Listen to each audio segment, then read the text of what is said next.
that's a perfect segue, actually, to the next speaker, who's been a huge hero for me for many years. I first heard about her as the chief data scientist at Bitly. She subsequently moved on and founded her own company, Fast Forward Labs, and is currently the GM of machine learning at Cloudera. She's done some of the most amazing, I think, writing out there on machine learning.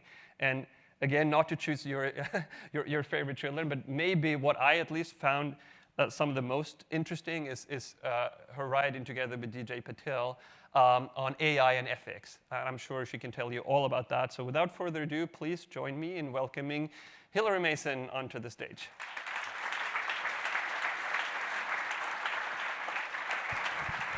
The clicker power is yours. Thank you so much. Good morning, everyone. Thank you. You're awake. It's really a pleasure to be here. I've actually been a fan of Neo4j for quite a long time. I've used it in some of my own projects. And I'm really excited to join this community here this morning.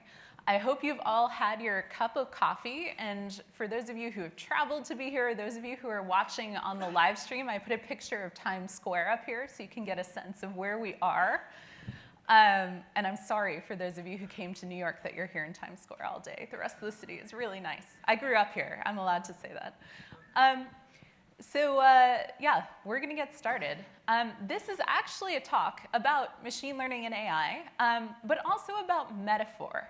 And if you take one thing away from my talk this morning, I want you to think about the way the metaphors we use to think about problem statements and the world that we're creating drive the architectural decisions that we make. They drive the design of our algorithms, and they in fact they drive even our creative solutions to the problems that we want to solve.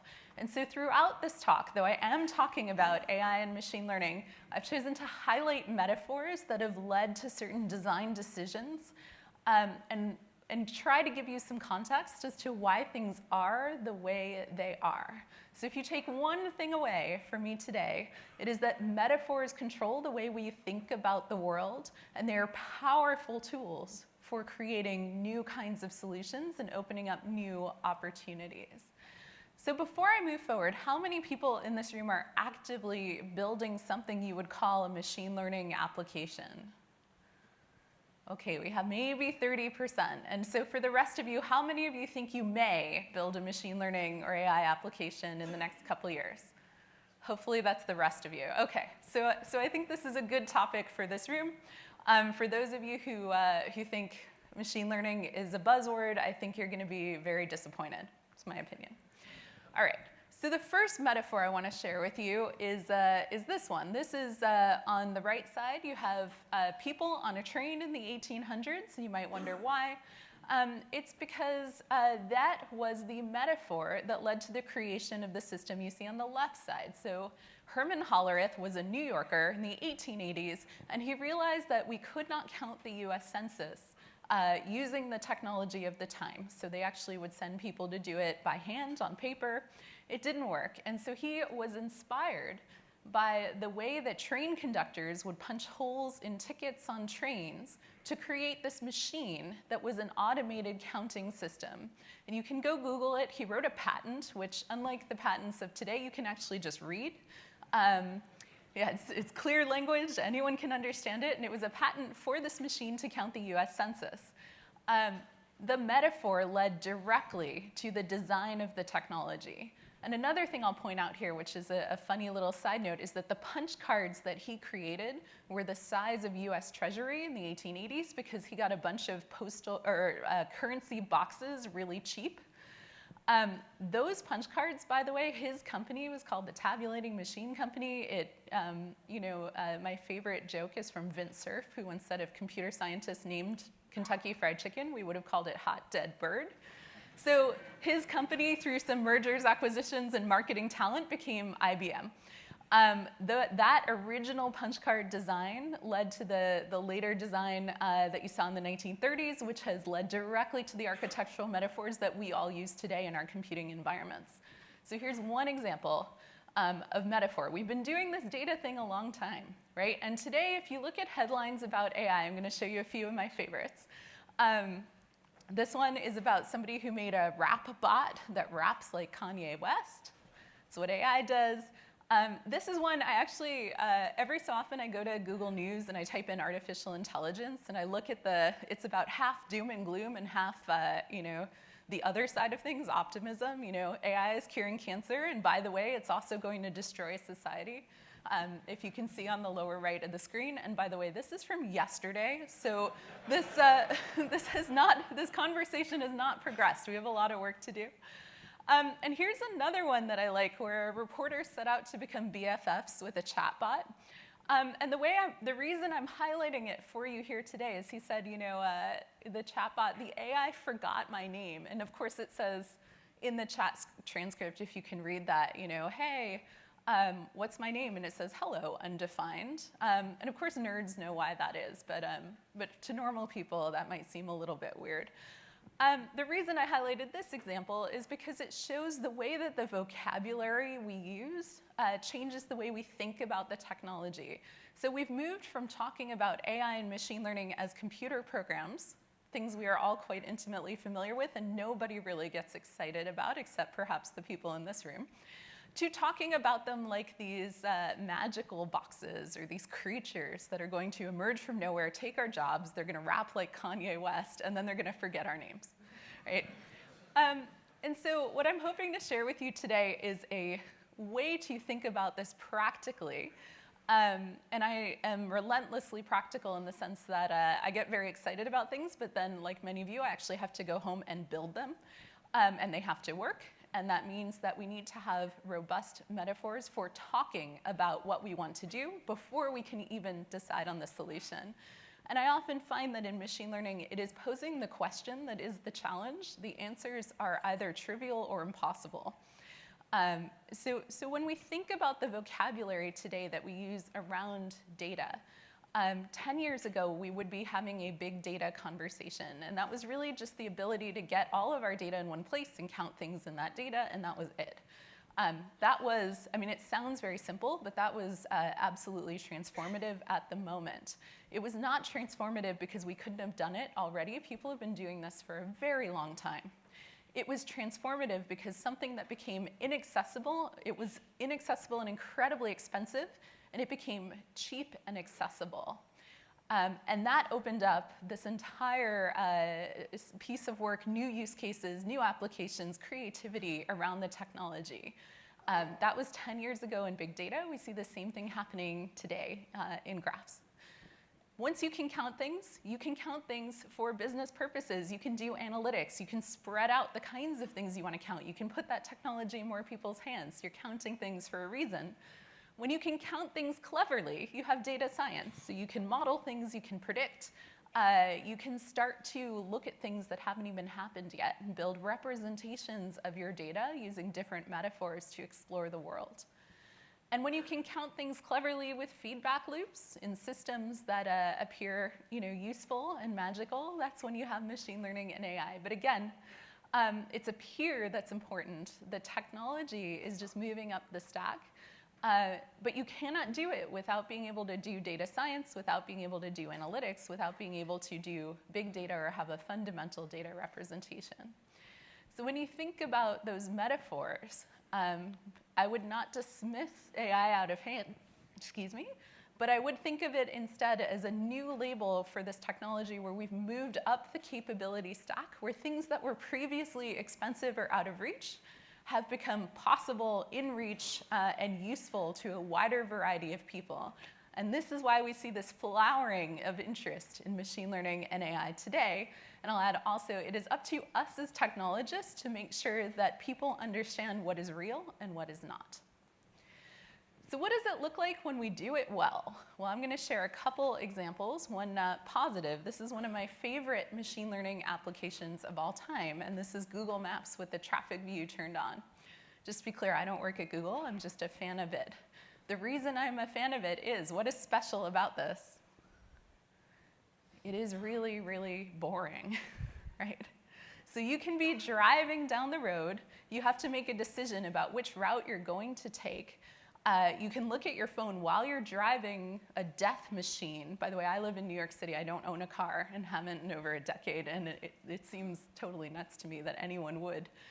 And you can make this decision while you're driving using this app, and you can figure out the best way to go where you want to go, and you don't think about it at all. You do not need to be even a little bit aware of the technology behind the scenes to power this. You don't need to know that every phone running Android going down the street is sending data back to Google, that they're doing incredible predictions using historical data with that real-time data. You don't have to know anything about the cellular tower network that is coordinating to stream that information down to your device.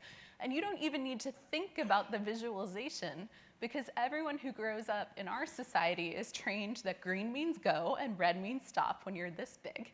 And you can just look at this and understand what it means.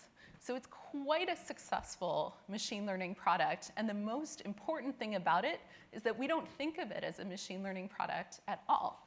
We just use it, get where we're going, and then turn it off. And that's what success will look like when we stop getting excited about AI and we start getting excited about what the applications we build actually can do for us. But this is really hard. And it's hard, even for the best people in the world at it. So I'm going to share a quick personal example of being an edge case in this data-enabled universe. In 2007, there was a startup called Cool, and you can tell it's 2007 because Google Reader was in my tabs at the time. And they said, we're going to defeat Google, and we're going to do it by pairing images with web page results. So images with text. Google didn't do this at the time. It was a big deal. But that is my bio at the moment, and this is the actress Hilary Mason, who happens to share the same odd spelling of the name Hilary, in her later years playing the role of ugly hag in a movie. So this is really not very cool as far as I'm concerned. And you might say, okay, that was 2007, it's a decade later, Hilary, why are you still on about this thing? I'm not that vain. So 2006, I think we are at this point. Microsoft Bing, another company that has some of the top talent in the world in this domain, rolls out their sort of celebrity visualizer inside of Bing search. And I, by the way, am not the celebrity. I am the nerd who happens to share the name with the celebrity. So you can look at her bio. That is my photo, for everyone. I am not dead, just to be very clear for everyone in this room. So even, again, some of the best people in the world at this, struggle to bring the right data at the right time. And then a couple years after that, once again, I was looking up this movie, Robot Jocks, which is like a 1991 movie about a robot punching another robot, and it is awesome. And of course, there I am. Thank you, Google. And I love that photo. So I'm glad to see it pop up there. And of course, what do you do when this happens? You complain on Twitter.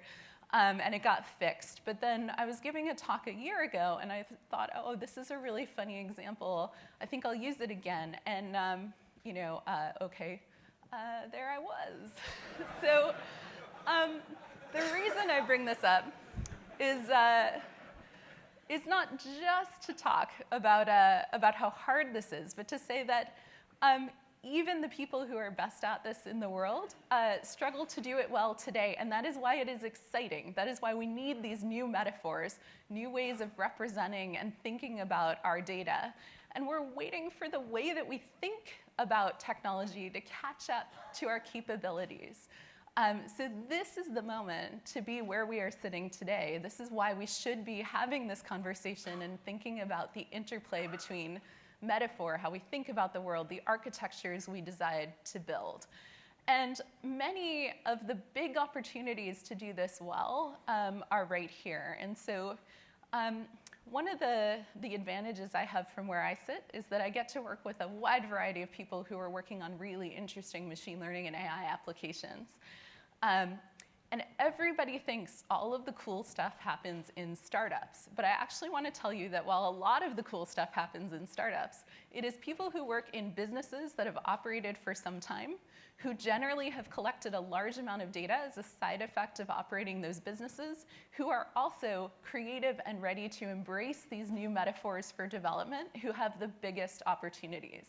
And these people may be in Fortune 100s, they may be researchers tackling really interesting challenges.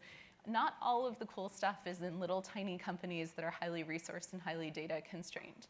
So if you come from a company where I met someone in the hallway this morning who was saying, oh, I work for a supermarket chain, you're the right person to be here. You're the right person to be thinking about this. You have these big opportunities. All right. So I'm going to change tactics a little bit. That was my intro. And now hopefully you're thinking, right, this is machine learning. Now is the time. I want to do this. But I'm also supposed to tell you what the future looks like. And if you do work in machine learning, you know that predicting is hard, and predicting the future is really, really hard. And so when I got signed up to do this, I thought, OK, I'm speaking to a really smart audience. Here's what I'll do instead. I will tell you how we, in my applied machine learning research group, try to see the future. I'll tell you what we see. And then I'm going to let you take that methodology and bring it back to your own work. And so I hope that you will tell me what you see as well. So at Fast Forward Labs, which is now part of Cloudera, so Cloudera Fast Forward Labs, we do quarterly reports on emerging machine learning applications designed for real business use cases, which means that our team reads 30 papers, writes some code to try to figure out what will actually work at scale on the kinds of data that people use in the real world, and then write that all down. So our goal is to be our customers' nerd best friend to accelerate the pace at which they can take advantage of many of these technologies. And that means we have to see what's coming. And we try and aim 6 months to 2 years ahead of what you will see in production. So given that, here's our secret. First step, drink coffee, have ideas. You can tell I've had a big cup of coffee this morning, but this is pretty much my usual state. What I want to point out here is that you need to have a lot of ideas, and that means deliberately trying to have bad ideas. When I visit a company and they show me the machine learning projects they're working on, and they are all good ideas, I get very worried. And the reason I get worried is that if you only pursue the things that are obviously good ideas, you are missing out on a lot of the opportunity for things that might be a little bit risky, but could have a huge potential payoff if you are able to accomplish them. So have a lot of ideas and then validate, so go as broad and wide as you can, and then once you have that collection, validate against criteria that can be fairly quantitative, and these are the ones that we use. So first, looking for active research activity that's relevant to a particular machine learning application. That means, are people publishing papers that are relevant? Are there papers in one academic domain that could be moved into another? One of the advantages of having a team like we do, where people come from so many different backgrounds, so we have computer scientists, physicists, neuroscientists, electrical engineers, and so on, is that people have solved these problems in one field, but they didn't bother to tell everyone else. And so when you get that kind of diverse thinking in one room, you have a lot of creativity and a lot of potential knowledge that can move from one place to another. Second, is there a change in the economics of the systems required to architect a solution? Meaning, what is the cost of, say, GPU, CPU, compute? I could draw the same graph for pretty much any of the systems we rely on. And this one I found on Twitter, which I still find to be so compelling, which is the micro SD card, where the capacity has increased orders of magnitude over a decade. Same price, same card, same form factor. Right? This world we live in is one in which if something is out of reach for you today, don't throw it away, because a year from now, 2 years from now, it might be cheap. There might be some service you can just use to do it. We look for capabilities becoming commoditized, particularly in libraries and open source. Hadoop itself is the core example of something that was very hard and expensive to do, even though people widely knew how to do it. Once the open source project became reasonably widely adopted, you could take for granted that you could have that infrastructure in one place and you could count things and you could get an answer fairly easily.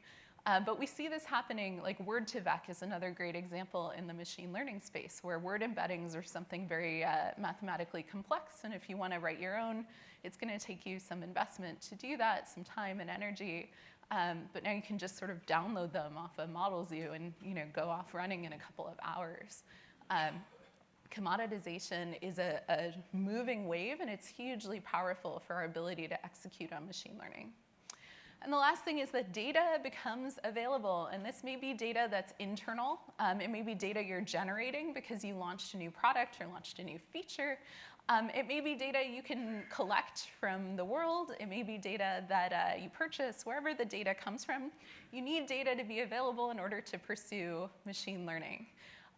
The reason I have the Wikipedia page on data science up here is for two reasons. One is that Wikipedia is the dirty secret of every NLP application, at least run by startups, because it is widely available and the license allows you to use it for commercial purposes. The second reason is that the data science Wikipedia page for a long time cited the creation of the data science Wikipedia page as a major milestone in the evolution of data science as a profession.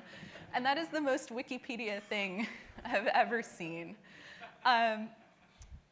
And once you have your criteria, you go through that set of ideas and you say, okay, these things might be possible, these things probably not.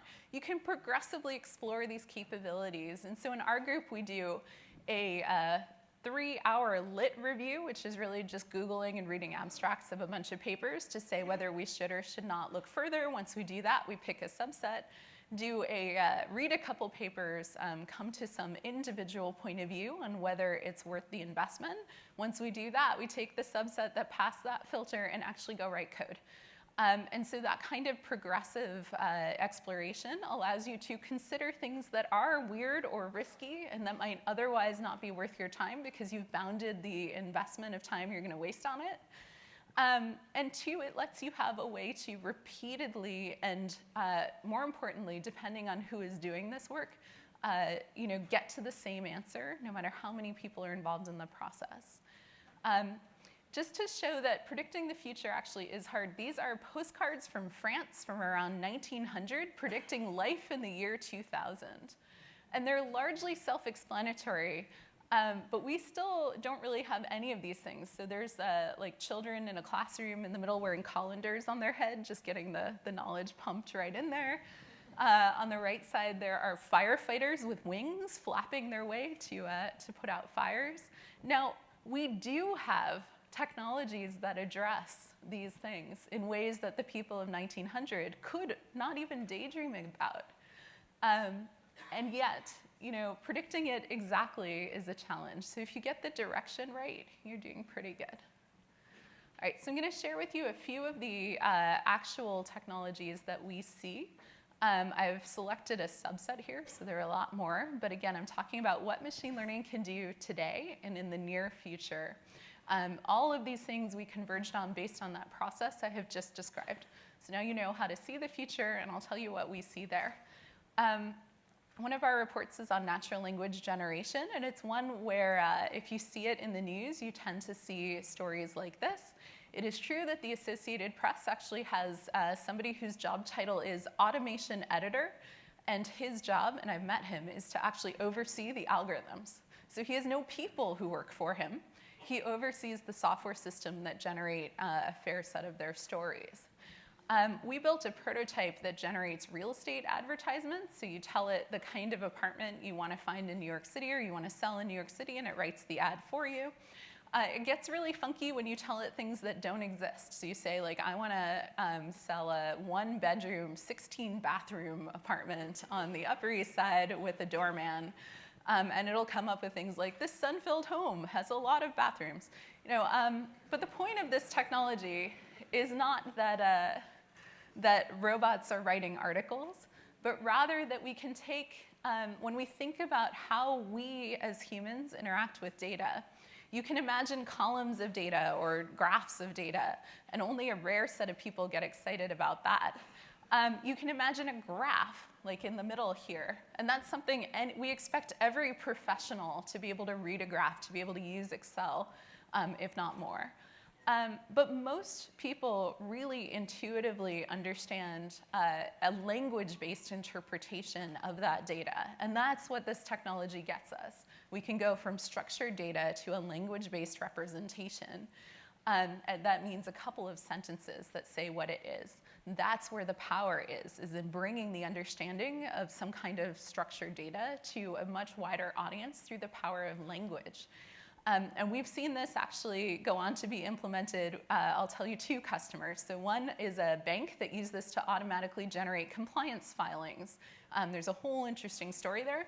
The second one is a celebrity fashion magazine that already had a structured JSON feed of celebrity clothing, which, believe it or not, is a thing that exists. And they were able to quickly create a mobile app where you could get 2 paragraphs about Kim Kardashian wearing a sweater, and then you could buy that sweater using this technology. So the same math, very different forms. Again, metaphors here. Probabilistic methods for real-time streams. We think there are new architectures that are necessary to understand the world in real time. And when you think about this from an engineering point of view, you go from a metaphor where perhaps we keep our data in some sort of batch environment, and let's say we want to take an average. So we just count up everything in the set, and then we divide it by the number of things in the set, and we have our result. It was pretty straightforward, but depending on how large that is or how distributed it is, it might actually take quite a long time to calculate. But what if we live in a world where our computing device is something the size of my thumbnail, and we only have a highly limited amount of memory, and our data comes in as a stream of thousands of events per second, perhaps? How would we calculate an average in that environment? And so the answer here is, of course, that you use an algorithm called reservoir sampling, where you have a constrained amount of compute, a constrained amount of memory required. You have a certain number of buckets that you're always probabilistically updating. And you can take the average at any time, and it's just n because you're taking the average of n buckets. What you do have instead of a correct answer is a correct answer with error bars. Now, this is a metaphor for thinking about the design of systems that I like to imagine is the way we will finally build that Star Trek tricorder, though we have yet to do that. Instead, here's a demonstration of running it across the entire corpus of comments on Reddit, running on one small EC2 instance. And you can see things like similarities in language used between, it's like shower thoughts and why I'm single. People talk about the same things in those little corners of the internet. But this is, again, a metaphor, and of course the graph metaphor here, that allowed us to build a system that just would not have been possible if we were constrained by the older metaphors of design of architecture. And so there's a ton of power in these probabilistic techniques that we are broadly as a community just really starting to exploit. And then, of course, I can't give a talk about AI and machine learning today without talking about deep learning. And deep learning, for those of you who have not been hit over the head with it in the last year, is really an evolution of neural networks. That is neurons that look something like this, many of them together and then in layers. And the deep is how many layers they are. It's not really a technical term because I've even seen plenty of deep learning papers with 1-layer deep networks. The reason I mention it here is, again, metaphor. The brain does not actually work exactly like this, but it was inspired by the way we thought the brain worked in the 1940s and 50s. And in fact, the first neural networks were Cornell Aeronautical Laboratory. They were hardware, and they could recognize a light turning on and off. And what do we do with them today? Well, they've enabled a huge amount of analysis of rich media that was previously entirely out of reach. So here's a demo where you can actually put in an Instagram filter, and it tells you, oh, this person likes to take pictures of, in this case, Ireland. I'm going to show you it going wrong, because I think one of the things that we as machine learning developers and scientists have a responsibility to do is to show the boundaries of technologies. Also, I love cheeseburgers. So this is Bleecker Burger. It's a cheeseburger restaurant here in New York. It classified everything pretty well. So the ones on top, it says, oh, these are burgers. And you'll see they're all photos from the side. The ones below, it says this is food, but it might be a meatloaf, it might be a hot dog, I'm not entirely sure. There's a flagpole in there, which is the only thing they take pictures of that isn't burgers. And then there's crab. So what is crab? Let's go look at that. Well, visually, I think we're all pretty smart. We can tell that this neural network has learned that anything that looks like French fries near water or a dock is a crab. And it's pretty sure that it's got some crabs here. And I share this with you, again, just to say that it is our responsibility to not only understand the power of these techniques and these metaphors, but where they go a little weird, and how we as individuals are responsible for making them not go weird.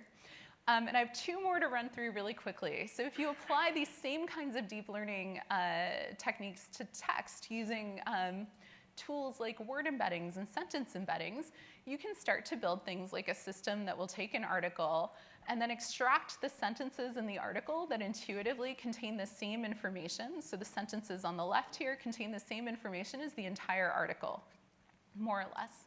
That's all done automatically. It works for any article in the English language because of the way the models were trained, but you could pretty easily develop it for other languages as well. So what does this give us? This gives us a new way to look at not just single pieces of text content, but corpuses of content, where you might have 50,000 documents about the same thing, and you want to know what the set of viewpoints are. So cluster them and find the viewpoints in that corpus, and then summarize each one. And this is now something that you can do pretty easily. The last one ties back to something Emil said earlier today on algorithmic interpretability. So when you build all these black box models, how do you look inside? And first, why do you look inside? So you look inside for two main reasons. One is that the government makes you. Compliance and regulatory adherence often requires you to be legally able to explain why a system did what it did. And so for those of you who just said, okay, great, now I don't care because I don't work in finance or I don't work in healthcare, the other reason you look inside is because sometimes, as I just pointed out, these systems do really weird things, and you want to be able to know why. It allows you to build better systems overall. And so to give you a bit of an intuition here, this is a set of algorithms that you put on top of your black box algorithms that permute the inputs, look at how the outputs and the classifications change, and then infer which features were significant in the black box model. And this gives us the ability to, in this case, go into a telecom churn analysis and figure out not just the probability that a customer will churn, but why and what action you can take. And you can play with actions and see the probabilities changing to change that classification and therefore that customer's fate. So this is a really useful set of techniques, not just if you're worried about compliance and regulation. And so I'm going to end with a couple of great, my favorite examples of graphs in machine learning. One is actually from an article that Gilad Lotan, the chief data scientist at BuzzFeed, created after the inauguration of our president. He did a huge analysis of emoji use on social media and created this representation where you see on the right people who were happy about that inauguration, and on the left, everybody else. And you can see that the way things cluster in this graph visualization tells us the human story. Again, it's the right metaphor for analysis of that particular very emotional moment in time, at least for those of us who are American.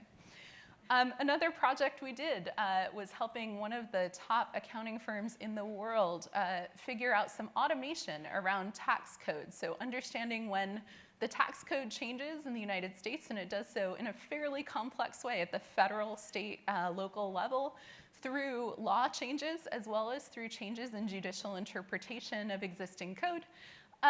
We were able to build this model that helped them automatically build a machine learning tool to support their CPAs in their workflows so they didn't miss anything.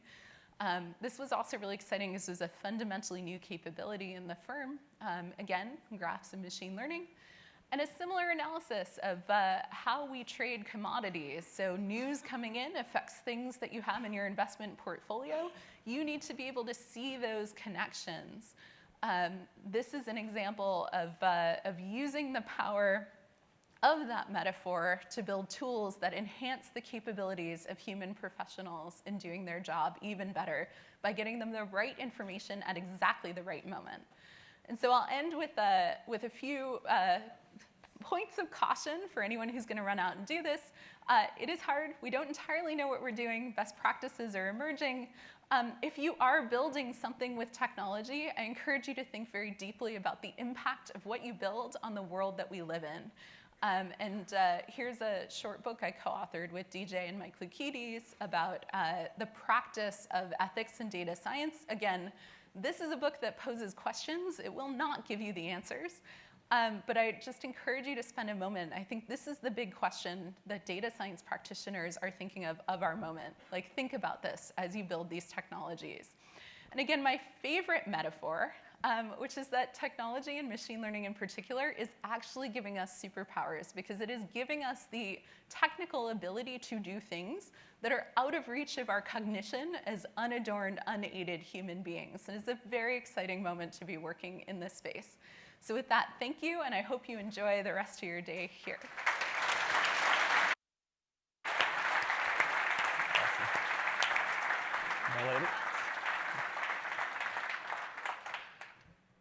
Awesome. That was absolutely fantastic. Absolutely fantastic. I think there's so much exciting things that you all can do when you combine machine learning and graph. So really look forward to being back a year from now and talking more about what all of you have built with these two technologies. So this concludes the keynote, and the normal sessions kick off in half an hour at 11. So I'll just conclude with one thing, which will be by far actually the most important thing you'll hear, at least from me today, which is that I really want GraphConnect to be the best data conference on the planet. But equally, I also want it to be the warmest and the most inclusive and the friendliest conference on the planet. And that starts with me and all the Neo4j folks out here. But that's also your job. That's also your job. We're all graph people here. We know that relationships are important. Don't be tragically isolated documents. Be graph people. Talk to one another. Strike up a conversation. Just talk about the keynote, your latest thing, what you've been doing with Neo4j, what you want to do. It's something like that.